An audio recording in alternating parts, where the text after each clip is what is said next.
thank you so much for taking the time to speak with us today. It's a pleasure, Ali. Thanks for inviting me. Now, what do you who are you? What do you look after at Volante? It's a very good question. So I joined Volante about 2 years ago to lead our growth strategy, really implementing our go-to-markets.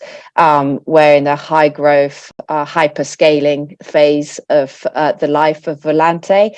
And when you're in a high growth position, you do need to prioritize. And really, we're looking at it from a country perspective, from a partner perspective, and just building a go-to-market industry where it's repeatable, scalable, and we're very closely aligned to our customers. As part of that as well, we're looking at our broader strategy for growth, which I'm also responsible for at Volante.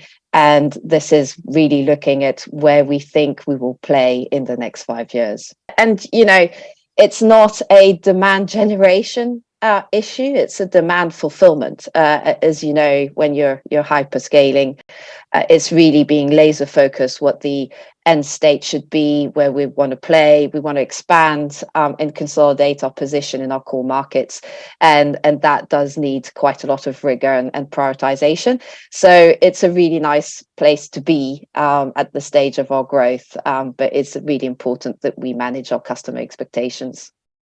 I want to talk a little bit about real-time payments, particularly. I know you've just been in New York recently. I want to talk a little bit around the growth of real-time payments in the States and internationally.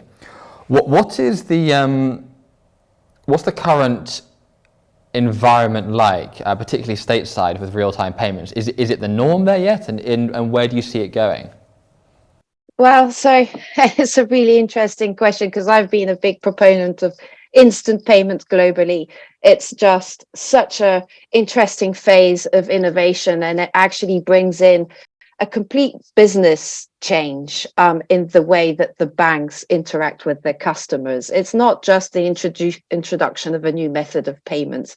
It has some fundamental impact in the way that you run your business and how you think you're going to service your customers. It's always a journey towards instant payments because there's so many parts of the organization that are going to be touched on. It's the peoples, the processes, the systems that you have put in place. But what's really exciting in the US is if we've got a little bit of a hockey stick moment. A couple of reasons for that. I think the pandemic clearly showed that we had to be digital, that it was important to have real-time information and real-time payments to navigate, the ups and downs of everything we've gone through with the pandemic, but also making sure that organizations could continue to operate.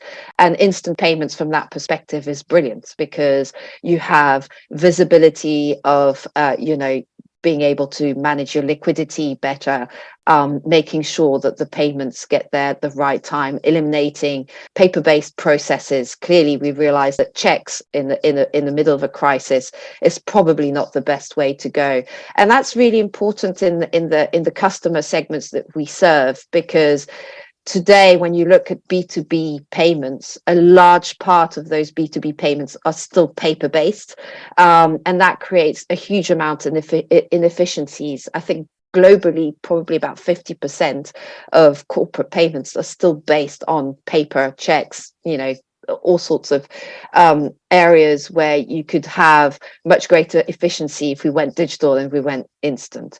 The other thing that came out as well over the past few years is in the US, we have same-day ACH. And from a banking perspective, in terms of the offering, then the banks sort of thought same-day ACH was a good enough proposition, which it is pretty good.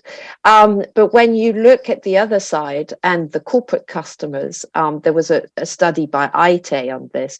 The corporate customers said same-day ACH is nice, but it's not good enough. One, there's a fee, so there's a cost proposition that's not right. And second, it's not real time. And when we talk about liquidity management and all of these things, that's important. So over the past 2 years, we saw a bit of a uplift in terms of the uptake of TCH RTP in the US. Lots of banks joining the scheme, starting to think about what are the use cases, what the value-added services that you could add toward it. We've been a key player in that market, and obviously with some of our customers have processed some of the first TCH RTP transactions in the US.